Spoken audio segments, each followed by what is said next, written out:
Doctor Manmohan Singh আজি শেষ নিশা মানে ত্যাগ কৰিলে। যিটো যোৱাকালি যিটো খবৰটো পাই পেলাই খুব দুখিত, কাৰণ ব্যক্তিগতভাৱে তেওঁ প্ৰধানমন্ত্ৰী হৈ থকা সময়তো মই ৰাজ্যসভাৰ MP হিচাপে তেখেতক পাইছিলোঁ। ইমানে অমায়িক, যিকোনো মানুহৰ লগত ইমান নৰম সুৰত কথা পাতে আৰু চব কথা শুনে। আৰু যেতিয়া তেওঁ কংগ্ৰেছ দলৰ গভৰ্ণমেণ্ট নাছিলে, প্ৰধানমন্ত্ৰী নাছিল, তথাপিও কংগ্ৰেছ দলৰ এজন নেতা হিচাপে তেওঁ কাম কৰি আছিল। তেখেতেও মানে মই এই সময়তো মই লগ পাইছিলোঁ আপচু নেতা হিচাপে। তেখেতৰ নিচিনা এটা ভিজনাৰী মানুহ পোৱা নাযায়, কাৰণ ভাৰতবৰ্ষত আজিৰ যিটো অৰ্থনৈতিক উন্নয়ন, এই উন্নয়নৰ যিটো ভেটি তেওঁ যদি ফাউণ্ডেশ্যন নিদিয়া হ'লে আজি ভাৰত আজিৰ নিচিনা নহয়। আজি 5th যিটো ইকনমিক পাৱাৰ হিচাপে ভাৰত আজি প্ৰতিষ্ঠা পাইছে, তেনে ক্ষেত্ৰত তেওঁ বুনিয়াদটো মানে তেওঁ ফাউণ্ডেশ্যনটো দি গৈছিল।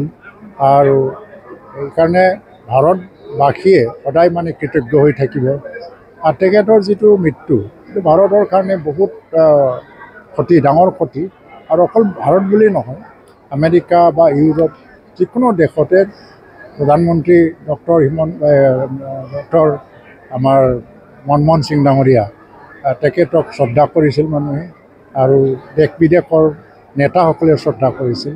এজন শ্ৰেষ্ঠ ইকনমিষ্ট হিচাপে প্ৰতি বিশ্বত তেওঁ প্ৰতিষ্ঠিত। ডক্টৰ মনমোহন সিং আজি শেষ নিশা মানে ত্যাগ কৰিলে। যিটো যোৱাকালি যিটো খবৰটো পাই পেলাই খুব দুখিত, কাৰণ ব্যক্তিগতভাৱে তেওঁ প্ৰধানমন্ত্ৰী হৈ থকা সময়তো মই ৰাজ্যসভাৰ MP হিচাপে তেখেতক পাইছিলোঁ। ইমানে অমায়িক, যিকোনো মানুহৰ লগত ইমান নৰম সুৰত কথা পাতে আৰু চব কথা শুনে। আৰু যেতিয়া তেওঁ কংগ্ৰেছ দলৰ গভৰ্ণমেণ্ট নাছিলে, প্ৰধানমন্ত্ৰী নাছিল, তথাপিও কংগ্ৰেছ দলৰ এজন নেতা হিচাপে তেওঁ কাম কৰি আছিল। তেখেতেও মানে এই সময়তো মই লগ পাইছিলোঁ আপচু নেতা হিচাপে। তেখেতৰ নিচিনা এটা ভিজনাৰী মানুহ পোৱা নাযায়, কাৰণ ভাৰতবৰ্ষত আজিৰ যিটো অৰ্থনৈতিক উন্নয়ন, এই উন্নয়নৰ যিটো ভেটি তেওঁ যদি ফাউণ্ডেশ্যন নিদিয়া হ'লে আজি ভাৰত আজিৰ নিচিনা নহয়। আজি 5th যিটো ইকনমিক পাৱাৰ হিচাপে ভাৰত আজি প্ৰতিষ্ঠা পাইছে, তেনে ক্ষেত্ৰত তেওঁ বুনিয়াদটো মানে তেওঁ ফাউণ্ডেশ্যনটো দি গৈছিল।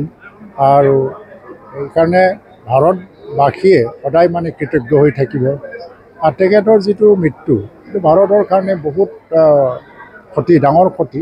আৰু অকল ভাৰত বুলি নহয়, আমেৰিকা বা ইউৰোপ যিকোনো দেশতে প্ৰধানমন্ত্ৰী ডক্টৰ আমাৰ মনমোহন সিং ডাঙৰীয়া, তেখেতক শ্ৰদ্ধা কৰিছিল মানুহে, আৰু দেশ বিদেশৰ নেতাসকলে শ্ৰদ্ধা কৰিছিল। এজন শ্ৰেষ্ঠ ইকনমিষ্ট হিচাপে প্ৰতি বিশ্বত তেওঁ প্ৰতিষ্ঠিত।